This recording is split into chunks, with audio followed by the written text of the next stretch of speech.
So unless you've been under a rock, you're aware that the richest man in the world and the President of the United States of America have been feuding on the internet. And I wanted to take a moment to call out our collective misogyny as this thing unfolds. And I'm calling myself out as well, because when I started thinking about this, I was also adopting the same language everybody else was. And I noticed everyone saying things like, oh, the girls are fighting. Real Housewives of Washington, D.C. They're bickering, they're bitching at each other, that kind of stuff, which connotates that they're behaving like women. And again, saying that the behavior, when men behave in ways that we believe unseemly, that we equate it with women, female behavior. Well, in fact, the girls are not fighting. A middle-aged man that appears to have a significant drug problem and a very elderly man who's the current occupant of the White House in the United States of America are openly feuding on the internet. I am not in the US right now, I'm abroad, and it is extremely embarrassing to even have to look people in the eye while this is going on in the country where I was born. And I'm not even trying to explain it to people, because I just say, I didn't vote for this. Go ask a white American why this is happening.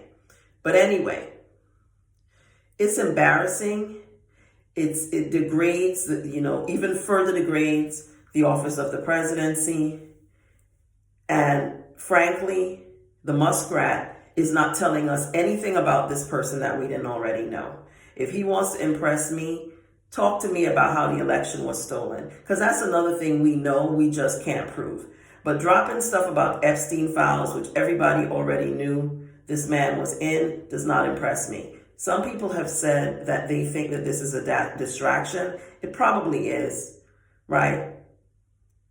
It doesn't mean it's not a real feud, but it can also, two things can be true at the same time. This can be a distraction, and it can also be a real feud, right? But the thing is, at the end of the day, the United States continues to go down the drain. They're about to cut Medicaid to nothing, cut SNAP to nothing, probably cut back Medicare benefits, which people have actually paid for, cut your Social Security, which people have actually paid into.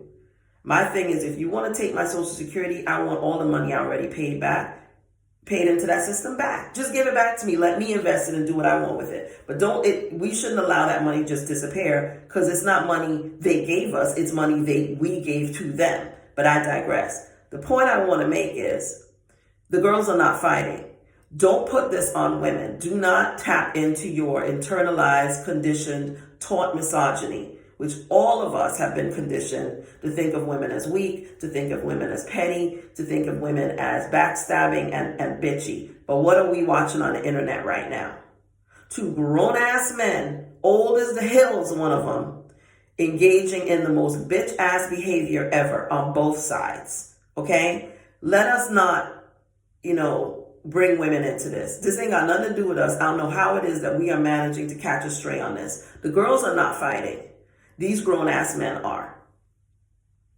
Okay? And it tells us a lot about men as a group, that even when they are behaving in their worst way, they want to put it on women. We don't have nothing to do with us. Take us out of this group chat. Collectively, none of us want to be in this group chat. Or maybe I'm just speaking for myself, because some of us like mess. We like the shadiness. We like the mess. But we need to understand, none of this is going to stop what's happening. None of this is going to get federal workers their jobs back. None of this is going to stop them from cutting veterans benefits. None of this is going to stop them from cutting SNAP, cutting health care, doing all the evil stuff that they have been doing.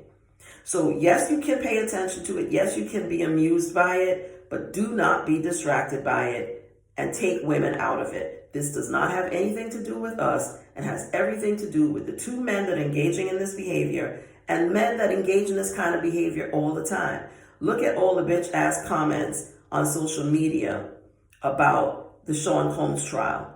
Not just men, women too, but a lot of men are telling on themselves, telling us who they really are. Do not put any of this behavior on women. This is about who some of you men are inside of yourselves, and it ain't got nothing to do with nobody but you. Talk to your therapist, talk to Jesus, but take women out of this. The girls aren't fighting. This is not the Real Housewives of Washington, D.C. This is an 80 now, year-old man who may or may not be all there mentally, and another one who's middle-aged, who may or may not all be there mentally, right? So one of them is an actual billionaire, and one of them we will never be sure because he refused to show his taxes. He claims to be a billionaire, but we don't know if that's really true.